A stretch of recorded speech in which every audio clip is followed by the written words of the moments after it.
Hello everyone again, it's me, Harry. I wanted to do my part 2 to how I left Jehovah's Witnesses and, lived the rest of my life up until now.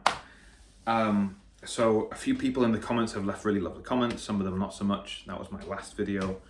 I'm going to leave it alone now. If anyone else leaves any terrible comments, have your fun. Who really cares? What I will say is, a few people have mentioned my audio. So I do have, I did have these that I was using a year and a half ago. So if you go back to my older videos, you'll see, these attached to me somewhere, or if not, you will hear the audio better. I'm sorry that my audio isn't as good, but I have closed the window and so it's just my voice, and I will do my best to speak up so you can hear me. So where we left off. So we left off in the story of how I left Jehovah's Witnesses when I went to Guatemala, and it's the 4 years, 2 months that I spent in Guatemala and Mexico were just, a lot of fun. I got to ride a motorbike. I got to do a lot of cool stuff. But a lot of it was just, it really opened up what, all the ugly bits of the organization were really on show. It was very hard to avoid them, and I kept getting myself into worse and worse situations. And it is what it is, right? But this is my story, and so let's continue. So there was a very lovely, when I left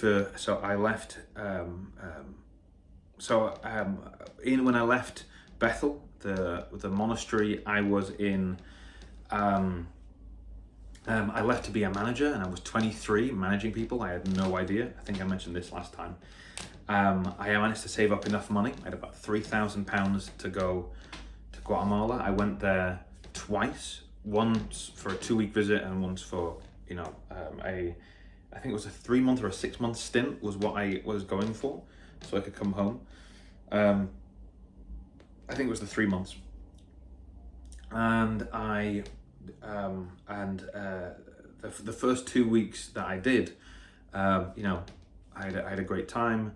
There was a girl back home that I was kind of interested in, but because I went there, loved it, came back, I basically told her that, I want to do this, and I don't want to accuse anyone of holding me back, and I don't want to hold anyone else back. So I'd rather, let's just cut it. It is what it is, and whatever. So, and she was very lovely. It is what it is, and there was a bit of an age difference. It was nice, but anyway, that's that. She a week or so after I met this the girl from Guatemala, this American girl, she who was also a Jehovah's Witness. These two girls were Jehovah's Witnesses. She got in touch. We spoke for hours, and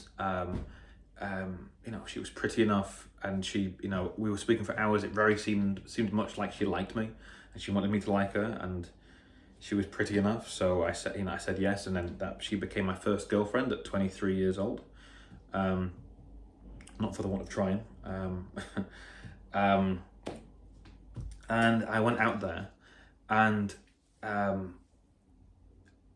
without going into too much detail, her mum it's very, she'd been a model when she was younger, and she was now preaching the gospel out there. It was more like she was just living out there and preaching the gospel, like very, very, very part-time.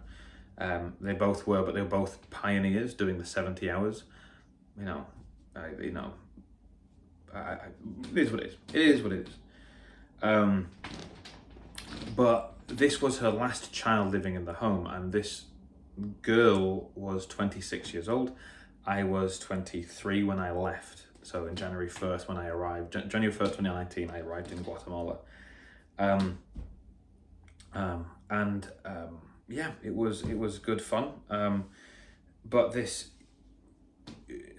she'd had a few kids, I forget how many, and she wasn't even the youngest. She was one of the middle children, I think, if I'm not mistaken. And she had, and so it was like, it was almost as if it was the mum's, the last person she had control over, if that makes, it was, and anything that I did, was just, she tried to find a hole in it, in everything.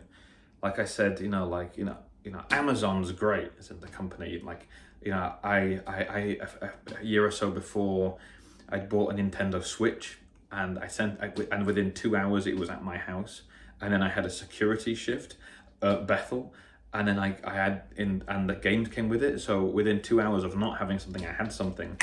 It was like, I was living like a king, like a very futuristic. Anyway, I couldn't believe that this happened, and I was explaining this, and Amazon's great, and she goes, Jeff Bezos drinks blood, and like, what are you talking about?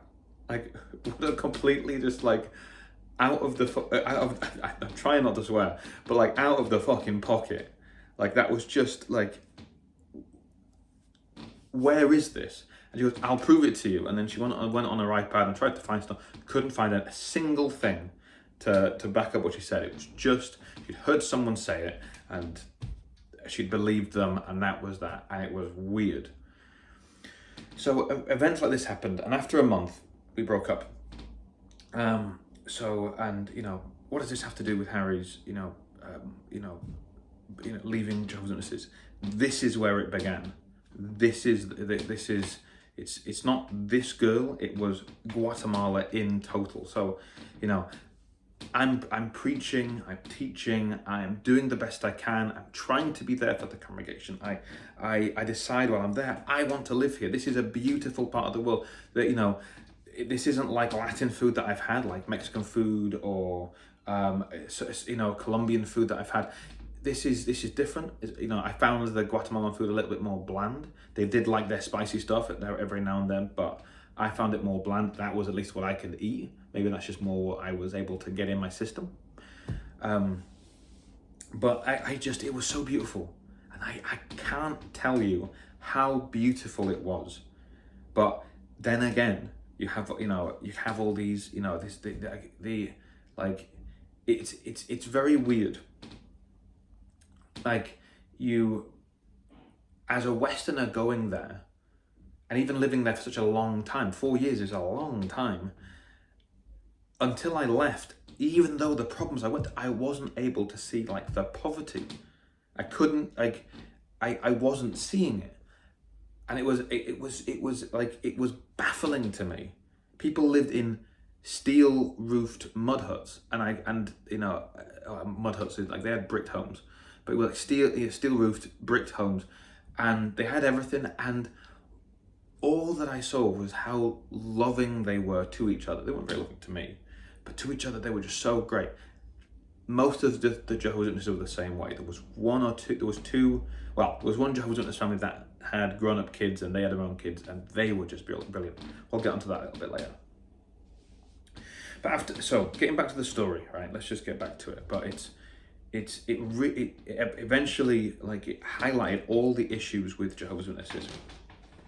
And so after 1 month, her brother was visiting from America. He was a nice dude, pretty solid, normal guy. He saw through all the bullshit straight away, and we were going to meet up with him. So I was driving around. He was going around on his own because I had a motorbike, and he was like, "Okay, you go on your motorbike, you and your missus, and I'll meet you there at the cafe." Because there was a brilliant cafe Loco in Panajachel, Guatemala. That's where it's at. Anyway, on the way there, we're just scooting around, and all of a sudden, the missus gets a phone call, and I'm like, okay, and it's her mum. And like, okay, but this is just weird now. And the mum, I feel so lonely and bad. And basically, it was like, I could see straight through it. It was manipulation to get this girl to let her hang out so she could find a problem and throw a spanner in the works. And yeah, that was it. And so we decided what we'd do. We'd go back to my place. We'd watch a movie. Her mother, her brother, and me at my place. And I had a flatmate. And there's tons of stuff that I'm gonna skip and miss out. So people that know me that are watching this, great. I'm happy you're here. I may get this into another video or whatever. And maybe you can comment and tell them how terrible I was as a flatmate. I'm happy. Do it. So this American girlfriend I had said, I'll buy the food, because she felt like it was an imposition. Turns out she didn't have enough money, but she was too embarrassed to tell me, so she bought what she could, which was one meal's worth. She wasn't going to eat anything. We got back home and it was just us two, so we're hanging about waiting for the brother, because he'd get there first.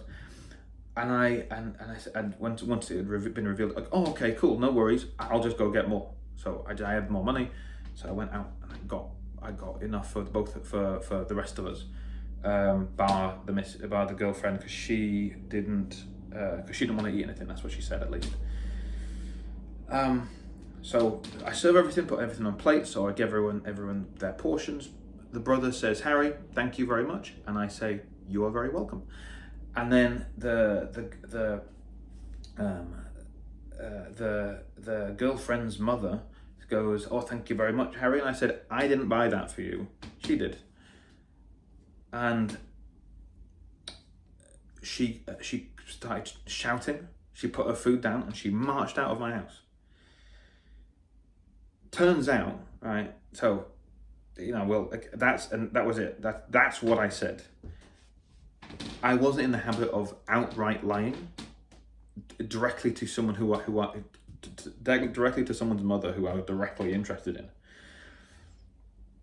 And I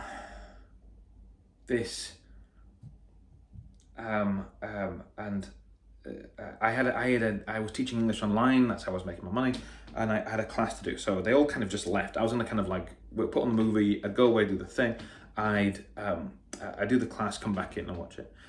But after this, it was like, okay, well, I can't sort this out now. I've got to go do my class. This is just the way it is. I'll call you after.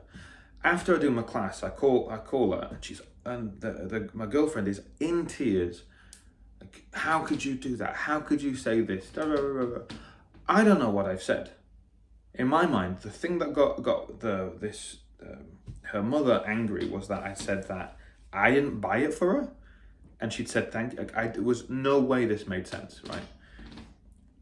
And right then and there, without me the ability to explain myself, she broke up with me, and she broke up with me, and I was just, okay, I wasn't particularly heartbroken. It was what it was. Like, okay, this is your choice. I'll just move to a different congregation. There was 3 or 4 congregations in one Kingdom Hall, meeting on different nights. There was a sign language, there was a catechical, there's English, and there was Spanish. So I taught myself Spanish. I wanted to improve my Spanish, so I'd go to the Spanish congregation anyway. They were in the English. I was in the English before. And there was tons of other little problems with this relationship. These 2 very insecure women who were, it just wasn't what it was. Nothing against them. Turns out a year or so later, or about 9 months later, we finally get a chance to actually have a conversation, without her crying at me and just telling me she misses me, which is just, I can't even begin to tell you how annoying it was. She basically says, why didn't you just tell her mum, that you'd bought it? Why didn't you just accept the thank you? It's like, because that would have been a lie. I didn't buy it, and if I'd accepted it and said, and then you wouldn't have got the credit. Then you would have been angry at me for taking the credit away from you for something so simple. This is simple. And then she's like, oh, okay, fair enough, yeah. Like, it was just like, these people couldn't think of basic thoughts and facts. It was so low EQ, low IQ, but they had like degrees and stuff. It was baffling to me. Like, I'm a guy with 2 GCSEs, barely a plumbing certificate, and I'm, and I get this, like, women, that's where I put it as for years. Turns out the mother thought she had, or claimed she thought I'd said that I didn't buy that for you, I bought that for her. Why in the ever-loving fuck would I disrespect my girlfriend's mother in front of my girlfriend? What does that get me? Why would I say this? And why would this girl who apparently likes me believe that? I guess she trusted mum first, but anyway. So, so this happens, and and for the next 9 months after the breakup, zero support from no one. My dad and my 2 brothers were decent. They were really good. But when you're far away, you need a friend, and nobody bothered to knock on my door to give us a phone call to ask, do you want to go play football? Nothing. I didn't need a great or inspiring friend. I just needed to shoot my shit, just get everything out there. The only people that actually wanted to talk who were there were the elders' wives, to hear about the gossip so they could chat about it. So the moment I told them, fuck off. And it was like, we're supposed to be a different community. We're not supposed to be like this. We're supposed to be above this. And these are supposed to be leaders' wives. You know better.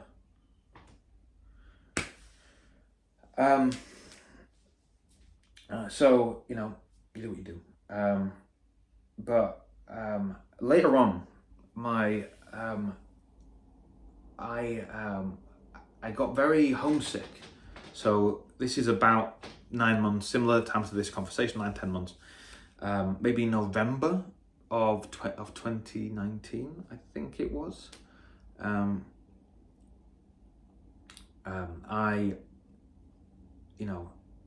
I called my dad saying, I'm just feeling homesick, I just want to come home. I'll for a month and I'll come back. I'm not here to take anything from you. I'm just short of cash to come home. It's about £1,000, or it's about, what was it, £600-700. So it would have worked out. I remember what it worked out for each of the 3 of us, and I'm terrible at math, so you can blame me another day. But it was £175 that I needed from 3 people, me, my dad, and my mum. I couldn't have paid it all together. My dad couldn't have paid it all together. Me and my dad couldn't have halved it. We couldn't have halved it. So if we made it into thirds and I had another person, I could go home. My own mother had this awful conversation with me. She'd latched on to one half of what I'd said and gone, that's how we're gonna do it.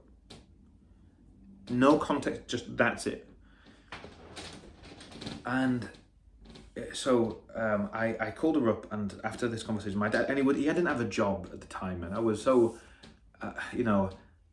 I felt hurt that I couldn't go back, and he couldn't help me the way I wanted him to. But I felt an immense amount of love that he, I felt the love from him. And when I went to my mum, saying, okay, it's, my dad said it'd be cheaper to pay for 1 ticket for me to come home and back than it would be for 2 tickets to go there and back. So basically saying, his thought was, paying for me to go back and then back would be easy. But paying for 2 people, him and his wife, to go there and back wouldn't be a great idea. So my mum hears that section, that it's easier for 1 person. Oh, so your dad will pay for it? I'm no, he didn't have a job. Nothing from that point onward made any sense. And she kept trying to, get out of trying to pay, get out of trying to, she didn't have to pay. It wasn't about the money. it was, it would have taken a bit longer for me to go home, But I had the 175 quid. I could have come home the next month in December or January, would have been fine. But, it made me feel so uncomfortable, and I couldn't understand why, and I was so confused. And so I kept asking, I kept putting scenario in front of my mum, if, if you got something planned, like, no, how about your dad pays for it and you can come stay with us? I was like, okay, well, if my dad pays for it, well, doesn't that mean he wants to see me? And she goes on, and, she's like, well, yeah, you can stay for a week then, but then you next 3 weeks stay with us, and then we'll take you back to them. Like, okay, so he gets to pay, you get all the benefit. Where's the equity in this? Where's the equality? Where's the love and understanding?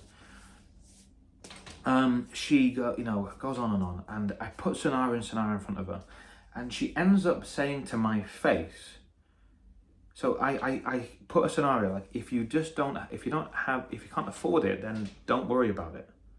And she says verbatim, no, I have the money, I just don't want to help.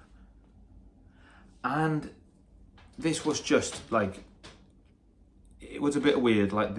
So the ministry group to go knocking on doors was at my house that day. I'd offered my home because the circuit overseer was coming. They hadn't told me that, they hadn't confirmed with me, okay, this is the day we're coming. I just said, you could just make sure I know, and they didn't make sure. So all of a sudden I'm on the phone with my mum, I'm in my pajamas, just sitting on my lawn outside with these people inside my house, and my mum tells me this in front of all these people. I go apeshit. There wasn't any consolation. I couldn't do it, and thanks to one of the elders for being there. He was probably pissed with me for disrupting his time on the ministry, but he kept his cool and he gave me his time, and I was really grateful for that fella. Good American guy, him and his wife. I found her a bit difficult, but I don't think she liked me. But what are you gonna do? He was lovely. She was lovely as well. Just I always felt there was a vibe. There was something off. I couldn't conceive of my mum saying this to me. I always fooled myself into believing that she cared and loved me. And she says those words to me. I just don't want to help you. And she knew about the breakup. She knew that for months this girl had been hounding me.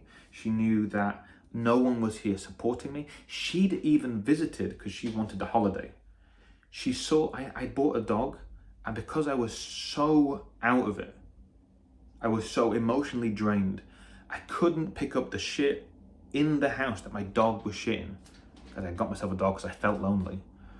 And in this house, with this problem, I'm like, why did you get a dog then if you can't clean it, take care of it? Because the answer was because I'm so lonely. And their solution to this was to leave. To go and we can't stay here. We'll live with someone else. Not to how can I help this guy? How can I help my son? It was you're not my problem. I don't want anything to do with you. And I get, I'm an adult and I should have known better. This was the woman who I lived with my whole life, who trained me to rely on her, and she wasn't there. And I couldn't comprehend it. And this was my understanding back then. I understand that you can't, people are people and people are complicated and love is weird and love is complicated. I'm with it, But I'm telling you, that was, I should have known. I should have known better. But it was so hard, so difficult, and the fact that she wasn't there twice, and the second time, the first time she was polite about it. We just can't, they weren't emotionally able to help me. They didn't have that within, and that's okay. I don't forgive them for that. I don't need forgiveness.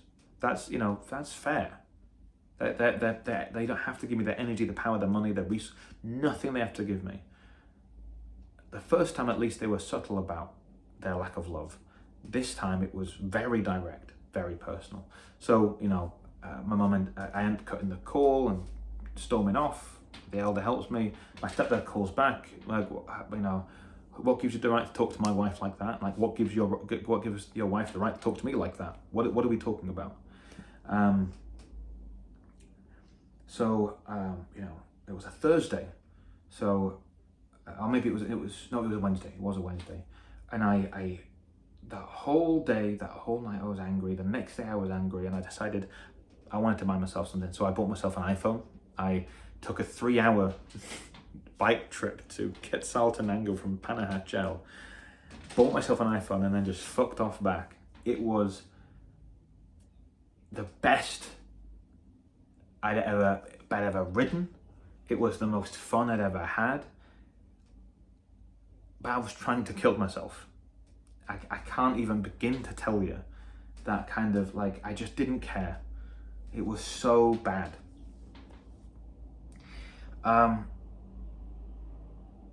During this time, a few months before, on my Instagram page, I had a few pictures of me in Bethel, and this girl from Mexico likes it, like 5 of the pictures from months ago. And I'm like, okay, that means she's checked me out, she likes me. So I shoot her a message. I speak to a few friends who claim they know her. They didn't. They just knew her through Instagram.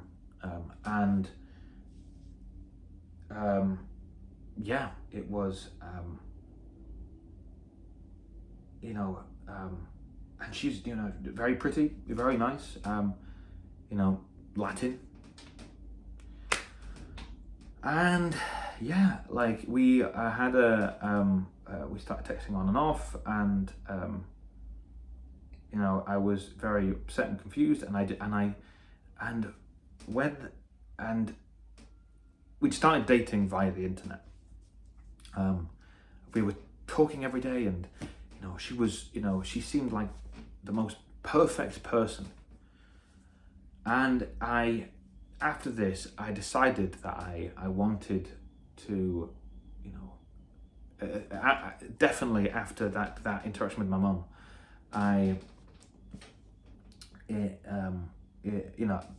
my next terrible decision came up, was to go and visit this lady I'd met online, and she was exactly, she wasn't like a trans person or anything. It was, she was a woman, anyway. But so that relieved me. I can tell you, I was, meeting anyone online, I'm always, and I'd never done that before. That was like my first time doing that. Anyway, so after this event with my mum and that awful conversation I had, I decided that with the money I have, I want to spend some time with my girlfriend. I'm gonna go to Mexico. And that was January of 2020. I arrived in Mexico in February of 2020. And I knew that that COVID was happening, right? So it's getting this time. I arrived in Mexico for a 5-day trip. On day 3, they closed the borders. That 5-day trip turned into 2 whole years of my life, and I wasn't able to escape. The immediate realization that if I want to go home, it's £2,000 to go home, and it's £2,000 to stay in a quarantine hotel, and if I don't have enough, I get fined, and I get, I thought it was, maybe there were prison centers, I don't know, it was so confusing at the time. And I couldn't go back across the border unless I was Guatemalan. So, despite all my shit being there, I had nothing. So, I just had clothes on my back, and I stayed in the house. Family was lovely. But this situation got me desperate. And after that conversation with my mum, she was the only one that I needed love, felt like I needed love from, and yeah, it was weird. So after a month, I did the only logical thing, the only thing that made sense to me, which was to ask her to marry me. which was, that's laughable as a decision. And she said yes.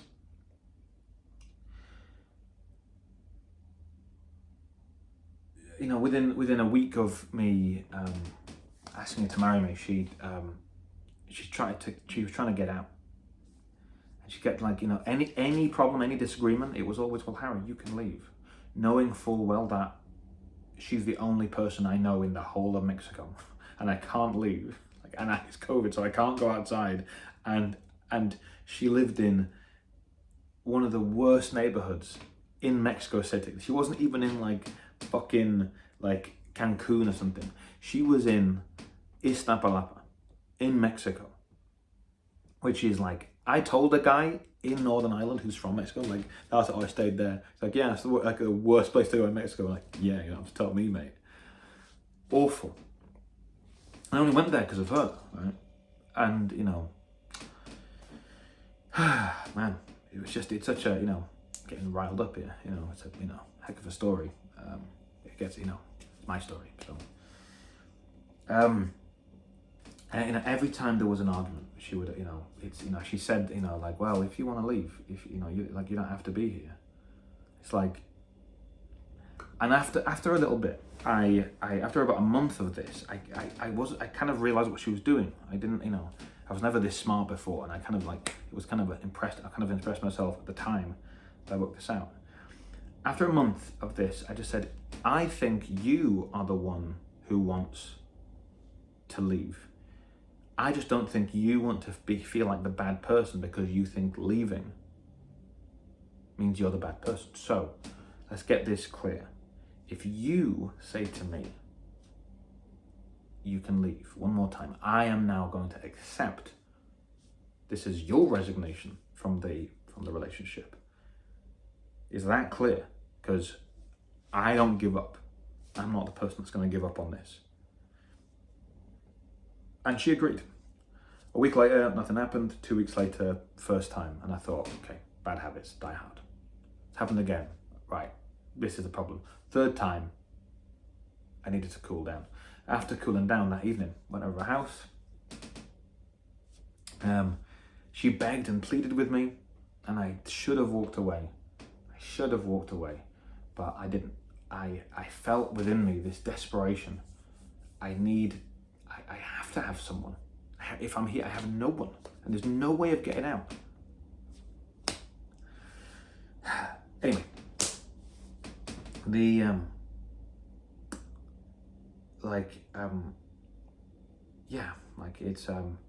so I sorrowfully and stupidly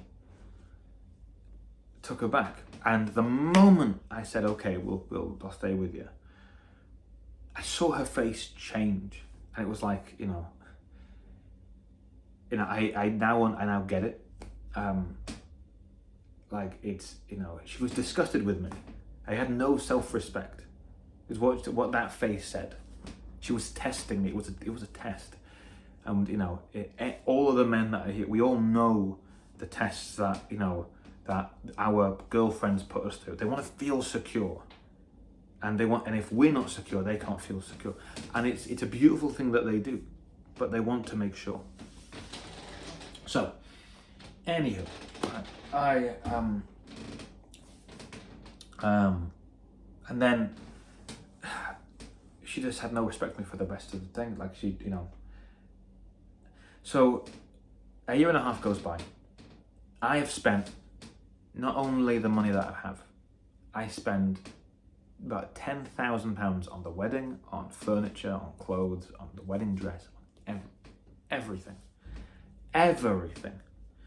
She doesn't lift a finger. I don't have 10 grand. I have about 3 grand. 6 grand of it is on fucking credit cards. And I'm borrowing money from my dad. I had to make this work. It had to happen. It was so, I don't blame her. She's not the problem in this story. I was the problem. Please don't get it wrong. Don't get it twisted. Even the first girlfriend, she had her issues. I should have seen it from the beginning. I should have been able to handle it better. I am the problem here. Not, oh, she did nothing wrong. No, she did wrong. But I can't control what she does, I can only control what I do. So let's just get that straight. We both did things wrong. I'm the one who has to take responsibility for my half of it. And that's 100% of my part. So here we go. Now,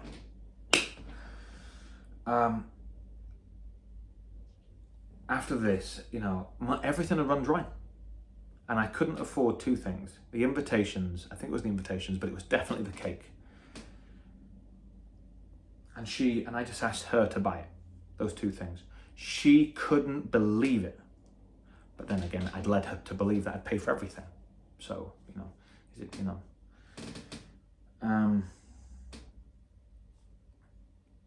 I wasn't being honest with her. So that's part of that. Anyway, but that's who I was taught to be. That's what this religion teaches you. Because you are going to get discouraged if you do something wrong. You can't have any real friends. You can't have any you can't have any problems. If you look at porn too much and you tell the elders, or someone catches you having a little jack off, you get fucking kicked out.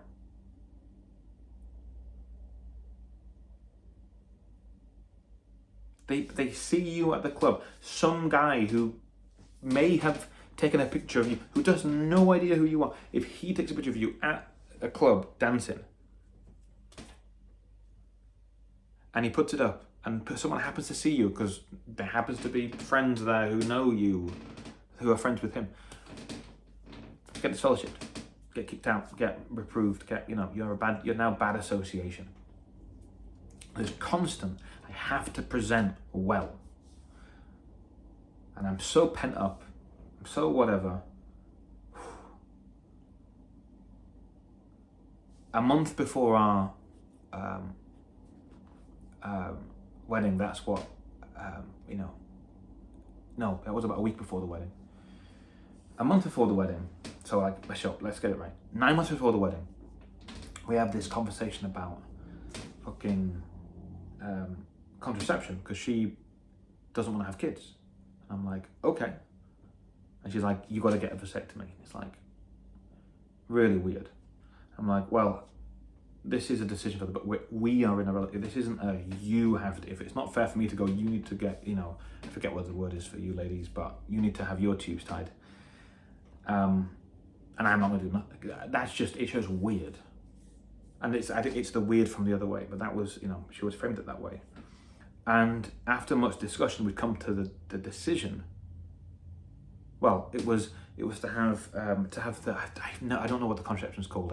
Forgive me, but it was. By the way, we weren't sleeping together at this time. We were being good boys and girls. We were only going to sleep together once married, right? But then again, it was very clear she didn't want to sleep with me. But it is what it is. I was born to be a pussy, so here we are. She had to have the implant. Is what we planned for, right? It would only last 3 years. And it's whatever. That's the information we had, that was best.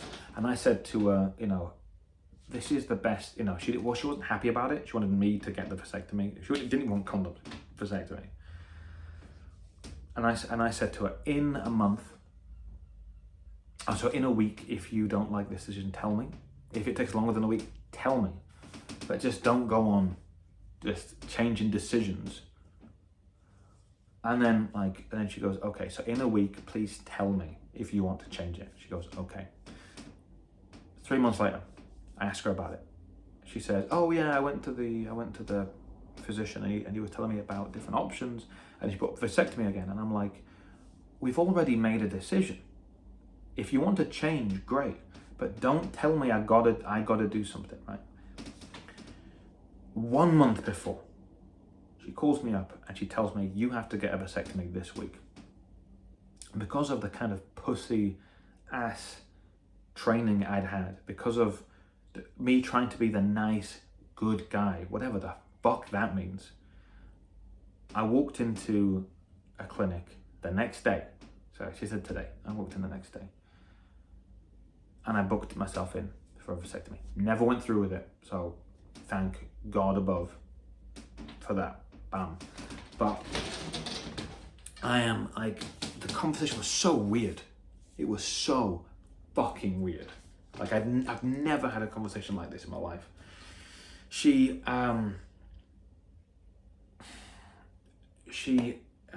tells me I have to, and I'm not altogether against getting a vasectomy, but it's got to be something that I'm comfortable with, and you're comfortable with, as in not you, but me and my missus.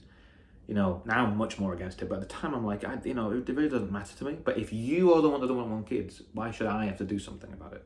You know what I mean? It's insecure. No, you're insecure. It's like, you want to marry me so you can find someone else, but then I'm fucked. So that's what really happened. But I couldn't see it. This is where I was less smart. I was very emotional.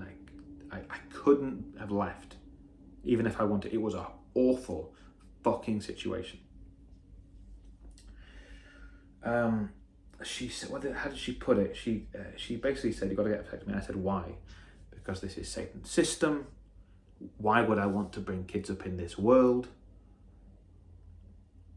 And I said, okay, that's fine. So what you're telling me is that you never want to have children. You don't want to be a grandma. You don't want to hold your grandchildren's hands.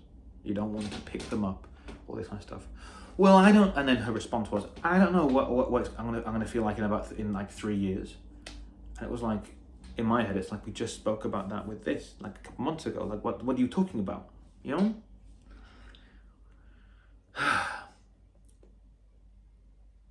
And she saw the fatal flaw in the logic, and she goes, just get a vasectomy. So I couldn't answer her back. She had my balls in her fucking hands, literally, and this isn't figurative, physically in her hands. She was happy to chop them fucking off. And I was happy to do it for her. That's what it got me to. Man. And then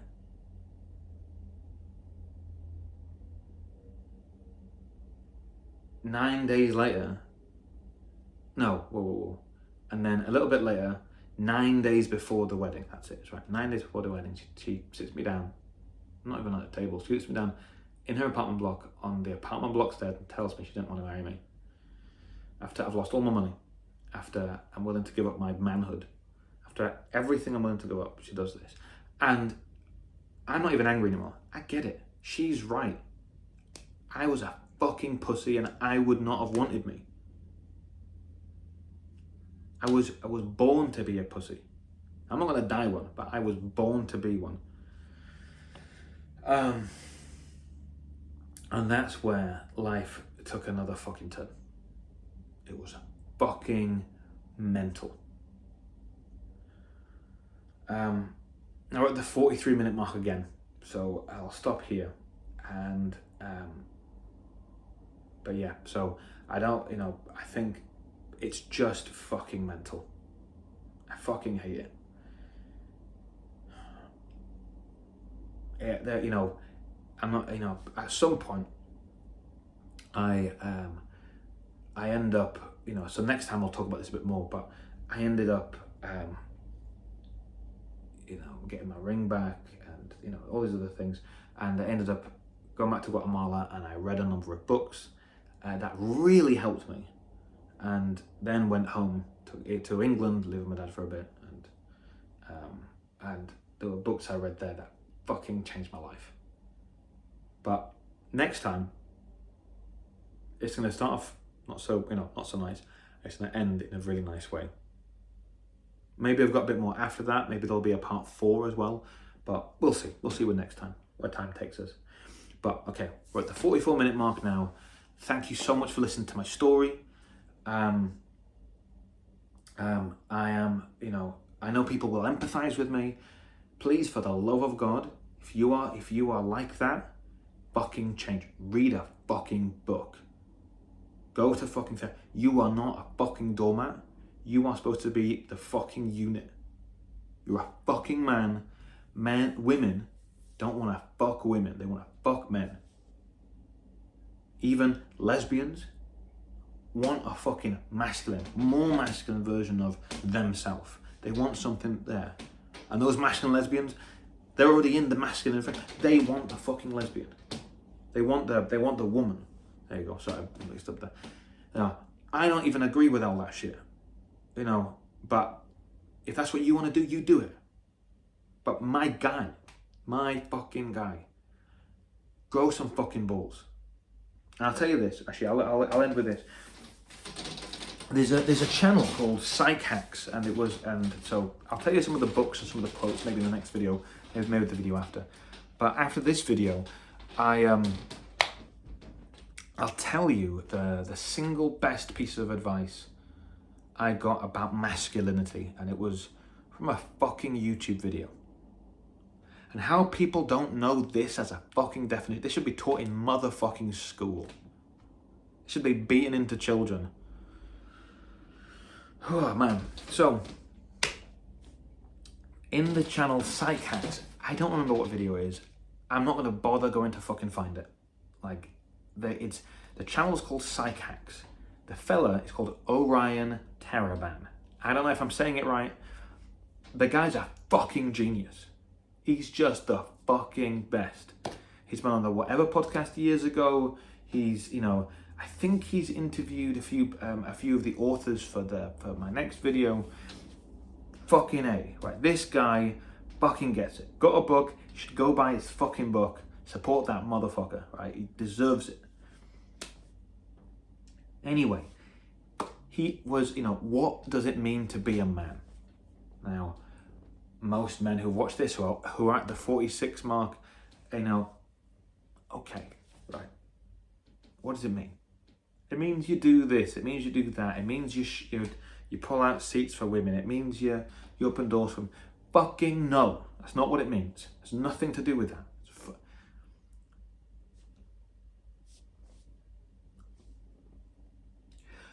To be a man, he describes this, and I fucking cried like a fucking bitch when I heard this for the first time. Like, I can feel the chills running down my back right now as I'm telling you this.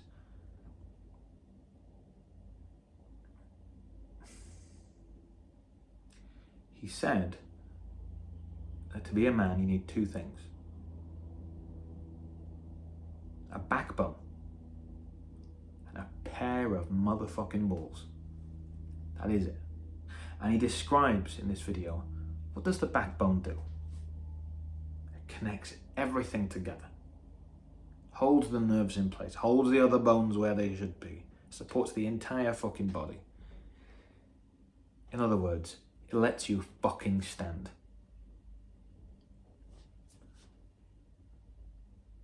And then,